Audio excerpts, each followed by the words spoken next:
Así podemos curarnos hoy en día, y así podíamos hacerlo en 1800. ¿Cómo cuidamos nuestra salud en estos 200 años?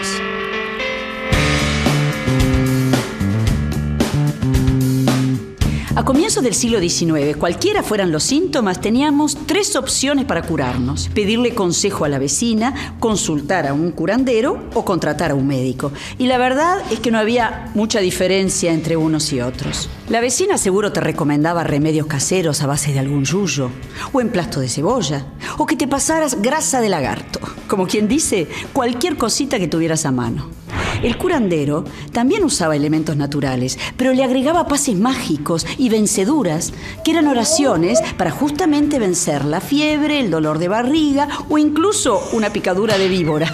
Y luego estaba el médico, que bien podía combatir la sífilis con fricciones de mercurio o usando piedras de alquimista. Tantos agentes capacitados para curar hicieron que en 1830 el gobierno dictara un decreto regulando el ejercicio de la medicina y de la farmacia.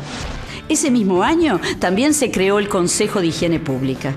A partir de entonces, todos los profesionales tenían que presentar sus diplomas bajo pena de suspensión del ejercicio.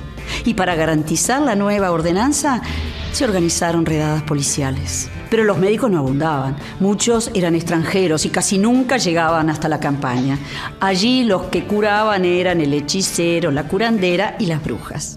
Además estaban los botiquines, abiertos al público, algo así como farmacias precarias ubicadas en las pulperías. Ahí se aconsejaban tratamientos y se recetaban medicamentos. En Montevideo los profesionales consultaban el famoso recetario del doctor Manduti, editado por primera vez en 1836. Este manual sugería, por ejemplo, orín de zorro para el dolor de cabeza o estiércol de cerdo para la jaqueca. Había mucho remedio natural, pero poca asepsia. Por una herida menor podías terminar con un miembro amputado y había que ser muy valiente en ese caso, porque hasta 1850 no existía la anestesia. Bienvenido el cloroformo y el ácido acetilsalicílico, más conocido como la aspirina. Los nuevos avances científicos produjeron un importante retroceso de la muerte, la enfermedad y el dolor. De a poco, la figura del médico fue monopolizando el tratamiento de las enfermedades. Ya no daba lo mismo consultar a la vecina que a un profesional. Durante la segunda mitad del siglo XIX también crecieron las instituciones médicas. Las primeras mutualistas surgieron bajo la influencia de los inmigrantes y en poco tiempo teníamos sucursales en todo el país. Sin embargo, el Uruguay del 900 seguía sufriendo grandes epidemias de tuberculosis y fiebre tifoidea. Y era muy común que los brotes de estas enfermedades surgieran dentro de los sectores más carenciados, debido a la precariedad de las condiciones de vida.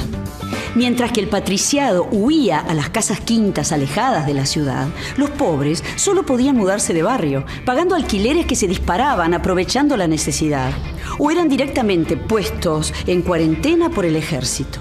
Pero el siglo XX también trajo cambios que mejoraron nuestra salud.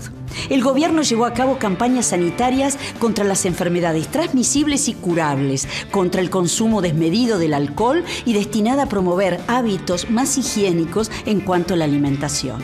Desde 1920, la publicidad empezó a vincular el ideal de felicidad con el bienestar físico.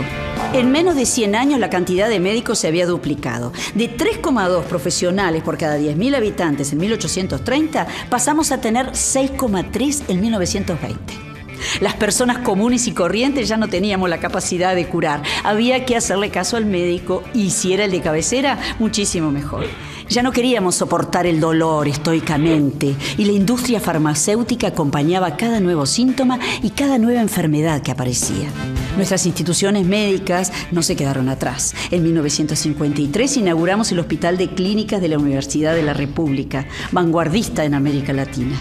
Un espacio destinado no solo a la atención de las pacientes, sino también a la investigación médica.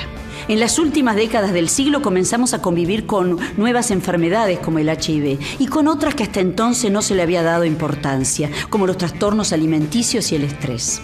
Y así llegamos al siglo XXI, convertidos en una sociedad hipermedicalizada.